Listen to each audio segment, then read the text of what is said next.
Assalamualaikum guys, welcome back to our channel. This is Saad Hasham and this is Zair Abbas. So guys, जिस तरह हम लोग आपके लिए पहले बेहतरीन किस्म की वीडियोस लाते हैं और उसी तरह हम रिवायत को बरकरार रखते हुए आज भी एक बहुत ही जबरदस्त किस्म की वीडियो लेके हाजिर हुए हैं। तो वीडियो का नाम क्या है? Hindu and Greek gods similarities between Hindu and Greek gods। जैसे हमने पिछली वीडियो पर इस्लाम एंड हिंदुइज्म पर रिएक्शन दिया है, उसी तरह ये आप हिंदुइज्म एंड ग्रीक पर रिएक्शन लेकर आए हैं। तो देखते हैं कि क्या सिमिलैरिटीज हैं। इस तरह की वीडियोस को दिल पे मत दिया करें, ये किसी ने बस इन्फॉर्मेशन दी है, ठीक है। और अगर हमें कोई चीज पता नहीं होती तो हमें बजाय बुरा भला बोलने के करेक्ट किया करें, ठीक है। कमेंट किस लिए बनाएंगे हैं? करेक्शन के लिए, ना कि किसी को गलत कहने के लिए, ठीक है। हम से वीडियो पर रिएक्शन देते हैं, हमें इतना मालूम नहीं होता वीडियो के बारे में। और अगर फिर भी आपने बुरा भला कहना तो हमको घंटा पर ठीक है। चलते हैं वीडियो को, लेट्स गेट स्टार्टेड। बट जान से चैनल सब्सक्राइब कर देना और इंस्टाग्राम को लाजमी फॉलो करना।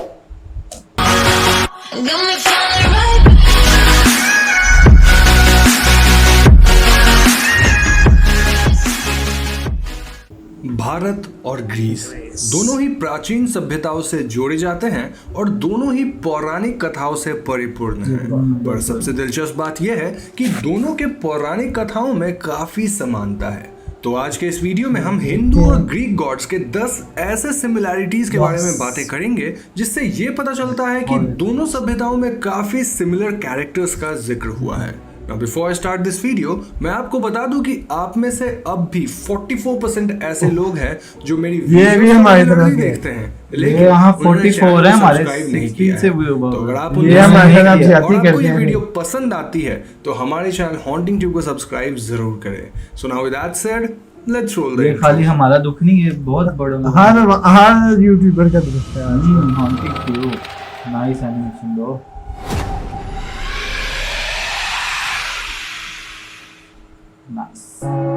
Greek and Hindu mythology. तो सबसे पहले सिमिलैरिटी है ज़्यूस और इंद्रदेव के बीच।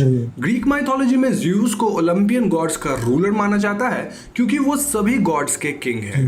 इतना ही नहीं, उन्हें स्काई गॉड भी माना जाता है जो स्काई और वेदर को कंट्रोल कर सकते हैं, जैसे कि स्टॉर्म्स, रेन, लाइटनिंग, थंडर इत्यादि। वैसे ही हिंदू धर्म में इंद्रदेव को देवताओं का राजा माना जाता है और वो भी एक स्काई गॉड है। और तो और ज़्यूस और इंद्रदेव के वेपन्स भी एक जैसे हैं, जैसे ज़्यूस के पास थंडरबोल्ट है और इंद्रदेव के पास वज्र है, जहां इन दोनों वेपन्स की पावर काफी मिलती जुलती है।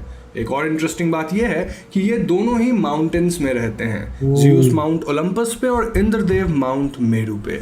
नाउ हिंदू धर्म में ब्रह्मा, विष्णु और महेश्वर को सबसे महत्वपूर्ण और ताकतवर भगवान माना जाता है। वहीं ग्रीक माइथोलॉजी में ज़्यूस, पोसाइडन और हेडिस सबसे पावरफुल और इम्पोर्टेंट गॉड्स हैं।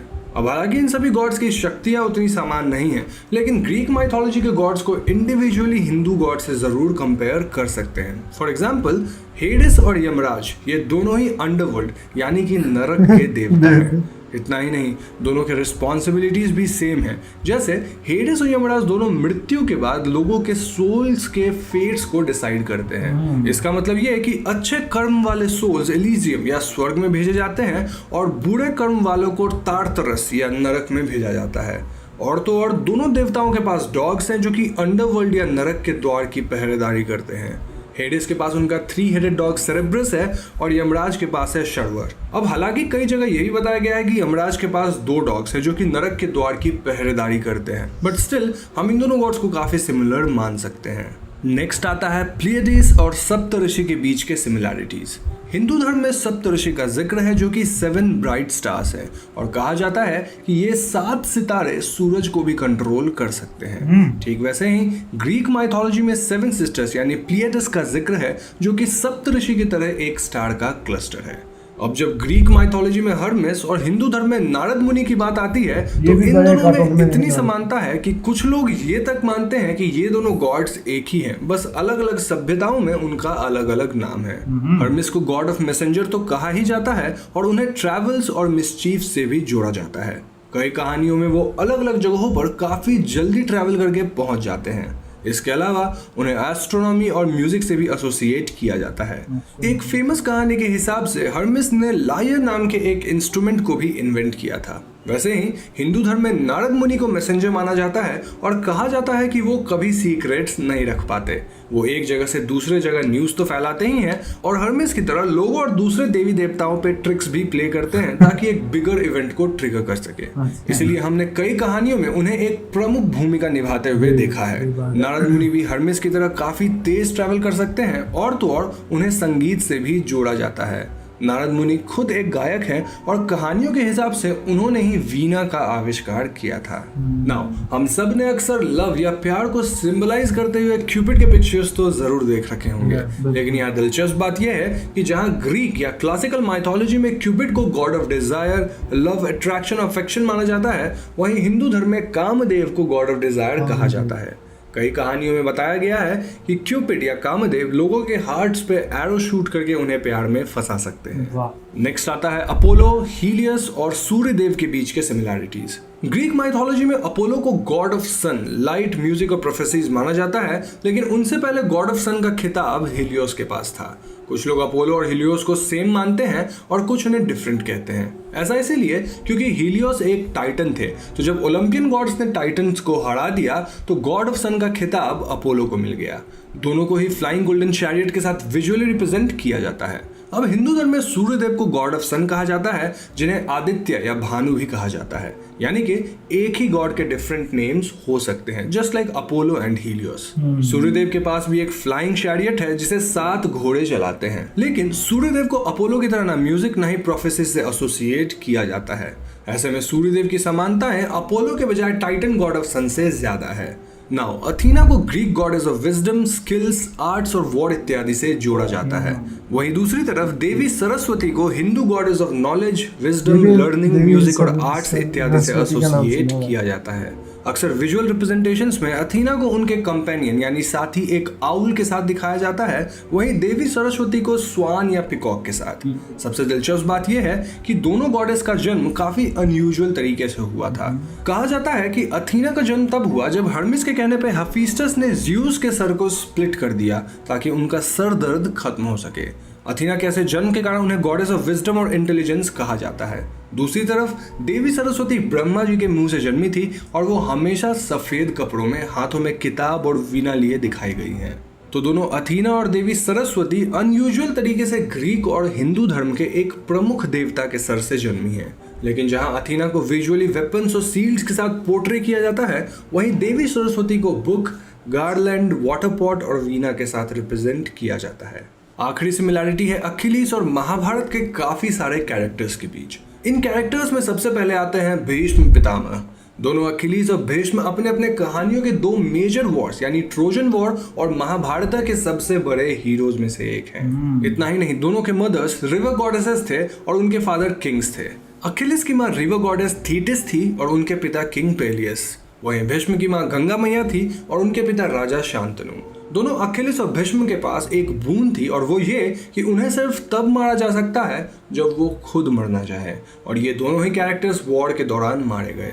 अब अखिलेश को कर्ण के साथ भी कंपेयर किया जाता है। ऐसा इसीलिए क्योंकि दोनों के पास एक ऐसा आर्मर यानी कवच था जिसे भेद पाना असंभव था, जिसके कारण वो दोनों इनविंसिबल थे। दोनों ही स्किल्ड वॉरियर्स थे जिन्हें हम ऑलमोस्ट भगवान या फिर डेमीगॉड्स कह सकते हैं। वॉर से पहले दोनों के मदर्स ने उन्हें वॉर में पार्टिसिपेट ना करने के लिए कहा था, और अगर हम कहानियों को ध्यान से पढ़ेंगे तो एक तरह से रेस्पेक्टिव कहानियों में इन दोनों हीरोज के डेथ के बाद ही वॉर्स खत्म हुए। नाउ भीष्म और कर्ण के अलावा अखिलेश को अर्जुन से भी कंपेयर किया जाता है, क्योंकि दोनों ही वॉर से पहले इस वॉर से नाखुश थे और वॉर में दोनों ने अपने करीबी लोगों को खो दिया था। जहां अभिमन्यु की मृत्यु के बाद अर्जुन ने जयद्रथ को मारने का प्रण लिया, वैसे ही अपने साथी पैट्रोक्लस की मृत्यु के बाद अखिलेश ने हेक्टर को मारने का प्रण लिया। और अंत में अखिलेश को भगवान कृष्ण से भी एसोसिएट किया जाता है, क्योंकि दोनों की मृत्यु एक एरो से हुई जो उनके हील को जा चुकी थी। अखिलेश और कृष्ण के हील्स ही उनके सबसे वल्नरेबल पॉइंट्स थे।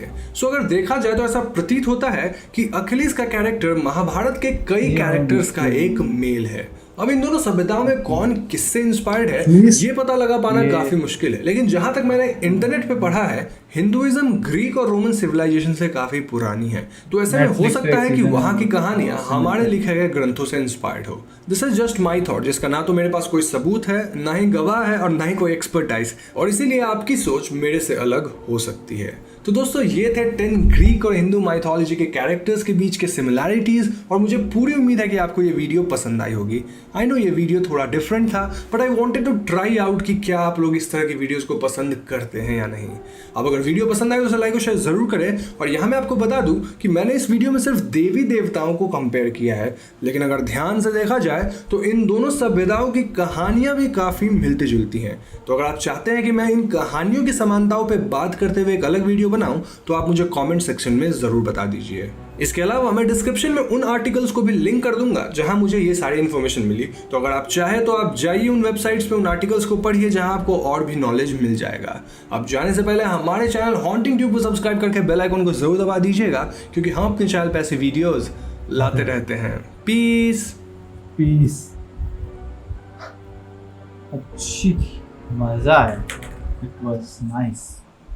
अच्छा, इस तरह की मज़ीद वीडियोस अगर आप भी चाहते हैं तो चैनल को तो सब्सक्राइब करें, जो कि आप बिल्कुल नहीं करते हैं। दूसरे नंबर पे एक और आपने काम करना है कि हमें ये बताना है कि हम इस तरह की वीडियोस के ऊपर रिएक्शन दें या ना दें, और अगर दें तो प्लीज़ कमेंट बिलो, और इंस्टाग्राम पे भी लिंक जरूर। अच्छी वीडियो आप हमें सजेस्ट करें तो हम रिएक्शन उसको देंगे, जिस तरह ये हमारे एक प्यारे सब्सक्राइबर ने हमें सजेस्ट की है। और बड़ा मजा आया वीडियो देख के, जरा भी बोरिंग नहीं। वो इस वीडियो में जो भाई ने अपनी थॉट बताई है कि उसके मुताबिक जो नजर आ रहा है, अब हर बंदे की थॉट अलग होती है। हाँ, हर बंदे की थॉट डिफरेंट। उसने अपनी थॉट के मुताबिक बताया कि सिमिलैरिटी ये बताई गई है, बिल्कुल ऐसे ही। अब आपकी थॉट में अलग होगी। अब वैसे उस भाई की थॉट भी अच्छी थी। हाँ। पता चला जो उन्होंने किया वो बिल्कुल वैसे क्या वैसे उन्होंने मेंशन किया साइड में। तो बताया कि जी मैंने यहाँ से देखा है, तो किसी को दिल पे लेने की ज़रूरत नहीं है। तो वीडियो स्टार्ट होने से पहले भी मैंने कहा था कि it's just for information factor, और अगर किसी को कोई दुख हुआ है तो आई एम सॉरी, और अगर किसी को बुरा लगा है तब भी आई एम सॉरी। बट अगर कोई जानबूझ के हमें कुछ बुरा भला कहेगा तो फिर मैं आपको पहले भी कह चुका हूँ, हमको इनका फर्क नहीं पड़ता। खैर, बहुत मज़े की वीडियो थी, इस तरह की वीडियोस लाते रहें आपके लिए, हम लोग उस पर रिएक्शन देते रहेंगे। तो मिलेंगे नेक्स्ट वीडियो में, तब तक अपना बहुत ज़्यादा ख्याल रखिएगा, ठीक है? अब अल्लाह हाफ़िज़। पीस।